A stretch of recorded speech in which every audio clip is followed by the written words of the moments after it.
Bonjour à tous, je vous invite à vous abonner à cette chaîne, à aimer, à partager, à commenter ces vidéos, c'est très important. C'est une manière de nous soutenir. Merci à vous tous.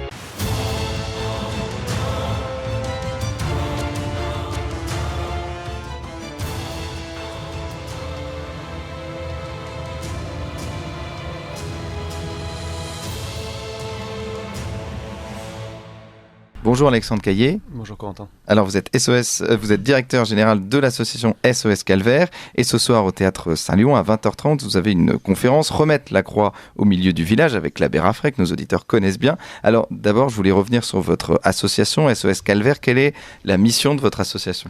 Alors SOS Calvaire, c'est une association loi 1901 qui a pour but de restaurer, de valoriser et d'inventorier le petit patrimoine chrétien français.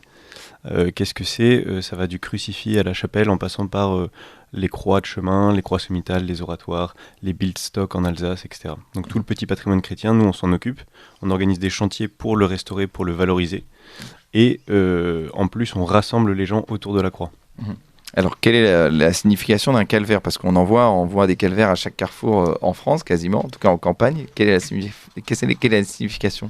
Alors, un calvaire, c'est un monument qui représente la crucifixion de notre Seigneur Jésus-Christ, de manière très basique. On connaît tous l'expression « quel calvaire ». En fait, c'est parce que le Christ, par sa mort, vient sauver les hommes. Ça, c'est la signification un peu plus profonde. Et une croix, c'est un trait d'union. C'est un trait d'union entre la terre et le ciel. Un calvaire, c'est vraiment l'irruption du sacré dans nos vies. On a la partie, là je vais parler en latin, mais la partie horizontale qui s'appelle le patibulum du calvaire, qui représente nos existences terrestres, nos horizons plats, et qui vient être transpercé par une partie verticale qui s'appelle le stipe, et qui est vraiment une aspiration vers le vertical. Donc c'est vraiment le Seigneur qui vient par sa croix vaincre la mort et nous donner à regarder vers plus haut, vers le ciel. Alors vous étiez présent au pèlerinage de Chartres pendant le week-end de la Pentecôte, 16 000 pèlerins, dont beaucoup de jeunes. Comment vous expliquez le succès de ce pèlerinage notamment ? Je pense que Notre-Dame de Chrétienté, comme SOS Calvaire, répond à des aspirations qui sont très concrètes, et je pense qu'il y en a 4.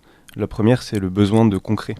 C'est-à-dire qu'on nous dit, le projet, c'est d'aller marcher 130 km sous le soleil. Nous, en plus, on avait une croix qu'on portait. Et ben en fait, les jeunes, ils ont besoin de ça. Ils en ont marre des téléphones, ils en ont marre d'une vie un peu virtuelle. Ils veulent du concret.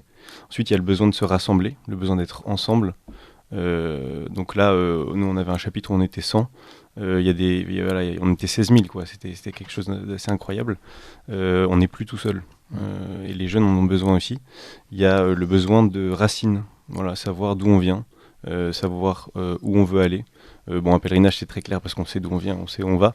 Mais un calvaire, c'est ça aussi. Savoir que l'attachement à un village, à un pays, etc., ça permet de lever les yeux plus facilement, quoi. Et le dernier, c'est le besoin de transcendance. Voilà, là c'était l'arrivée d'un pèlerinage, c'est quand même le sanctuaire, c'est quand même la Notre-Dame de Chartres avec la messe. Et bien voilà, c'est une aspiration qu'ont les jeunes, quoi. Et vous avez décidé pendant ce pèlerinage donc d'aller poser un calvaire. Exactement. Enfin, on l'a décidé en amont parce qu'on avait quand même toutes les autorisations du département, de la mairie, du propriétaire, etc. On n'a pas fait ça en sauvage. On s'est pas réveillé un matin. Mais en effet, on a posé un calvaire devant 16 000 personnes. Alors c'est la première fois qu'on était télévisé pendant qu'on posait un calvaire. Évidemment, tout le monde ne pouvait pas être là devant nous. Donc il y avait 2 grands écrans qui projetaient devant les 16 000 pèlerins qui étaient rassemblés. Voilà, donc c'est un beau chantier qu'il ne faut pas rater, quoi. Oui, tout à fait. Et donc justement, on parlait du pèlerinage de Notre-Dame de Chrétienté, le pèlerinage de Chartres, où il y avait beaucoup de jeunes parmi les 16 000 pèlerins. Et vous aussi, vous êtes une association assez jeune, parce qu'il y a énormément de jeunes dans votre association. Oui, c'est une association qui a été reprise par des jeunes. Voilà, c'est ça. En fait, c'était une association très locale au début, de 1987 à 2014. C'était un rayonnement très local. Et puis, au fur et à mesure, les personnes ont un peu vieilli, ont demandé à ce que ce soit repris par des jeunes. Et en fait, ces jeunes-là, on fait venir des jeunes. Et au début, c'était plutôt des trentenaires quoi, de la région du Lion d'Angers. Et puis maintenant, c'est vraiment des jeunes de tout âge. Quoi. Il y a vraiment des tout petits enfants qui viennent pour participer avec leurs parents. Mais je dirais qu'à partir du moment où les gens ont 17, 18 ans, ils peuvent venir à nos chantiers de manière autonome. Et ça attire, voilà, pour les 4 aspects que je vous ai dit, vraiment le besoin de concret, de transcendance, de se rassembler et de racines. Et vous avez une communication aussi très jeune, vous êtes présent sur les réseaux sociaux, vous avez vous tournez des mini-films justement pour présenter votre association. Bah oui, parce que c'est... Je pense que c'est bien de faire, mais c'est bien de bien dire ce qu'on fait. Là, depuis le début de l'année, on a restauré à peu près 190 calvaires, presque 200, depuis le 1er janvier 2023. Et donc ça, c'est très bien, mais si on le fait dans notre coin, sans en parler, ça sert à rien. Nous, nos actions, elles sont toujours de jour. On pose des calvaires, on fait jamais ça de nuit, quoi. Enfin, c'est pas notre but. Notre but, c'est vraiment d'impliquer les gens avec nous, de les rassembler autour de la croix, de les enjoindre à un moment donné à lever les yeux vers celui qui est crucifié. Là s'arrête notre travail, je dirais, et commence le travail de celui qui est sur la croix. Et c'est pour ça que les gens se posent des questions. Et d'autant plus quand ils sont jeunes, quoi.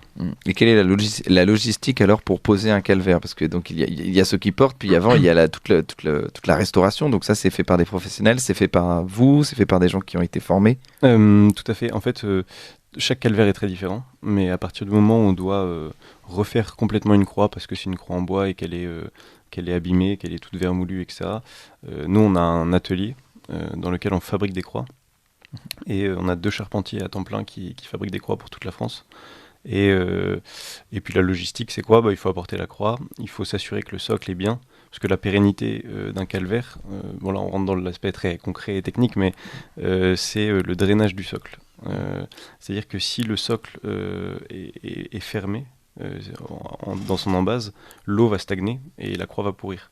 Donc le but, c'est d'avoir une communication entre le socle et la terre pour que l'eau puisse s'écouler et que la croix puisse durer très longtemps.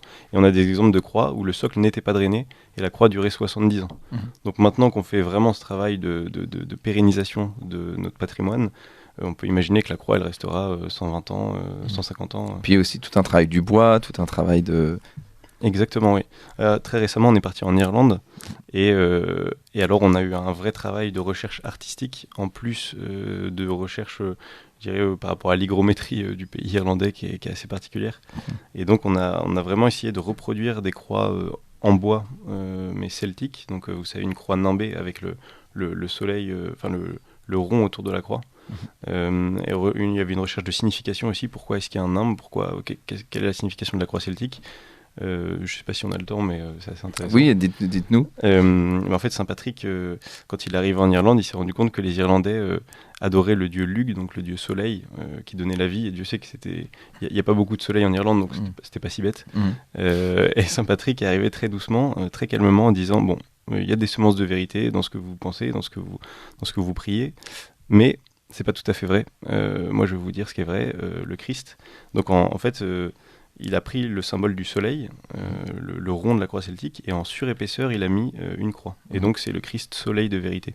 Donc, en fait, il n'est pas venu abolir, comme le Christ, il est venu accomplir par le Christ les semences de vérité qui étaient présentes en Irlande. Et c'est ça qui est très beau.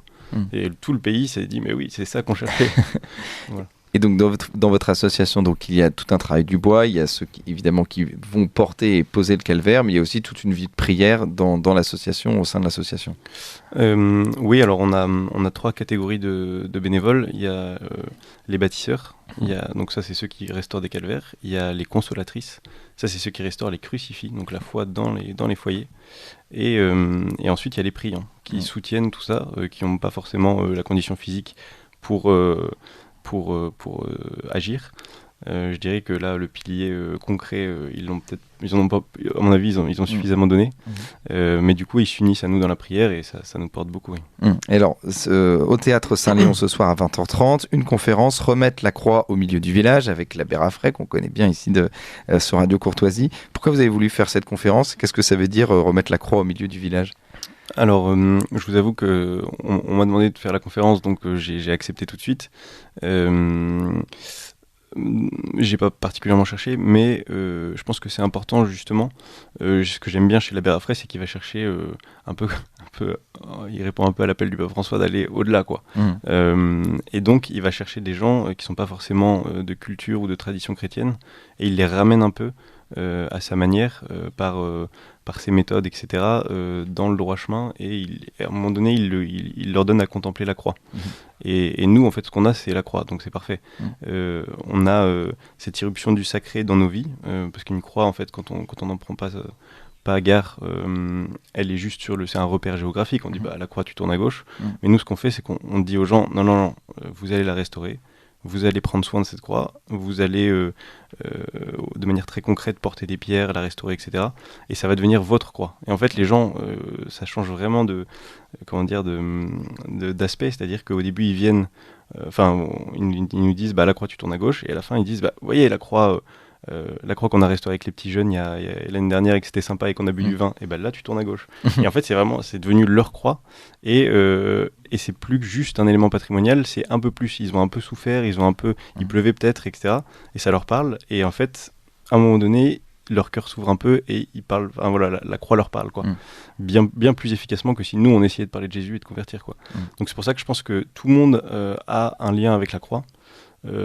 Et tout le monde a un lien qui devrait se développer avec la croix. Donc c'est ce soir au Théâtre Saint-Léon à 20h30, remettre la croix au milieu du village avec l'abbé Raffray. Merci Alexandre Caillé. On rappelle que vous êtes donc directeur général de l'association SOS Calvaire. Merci à vous.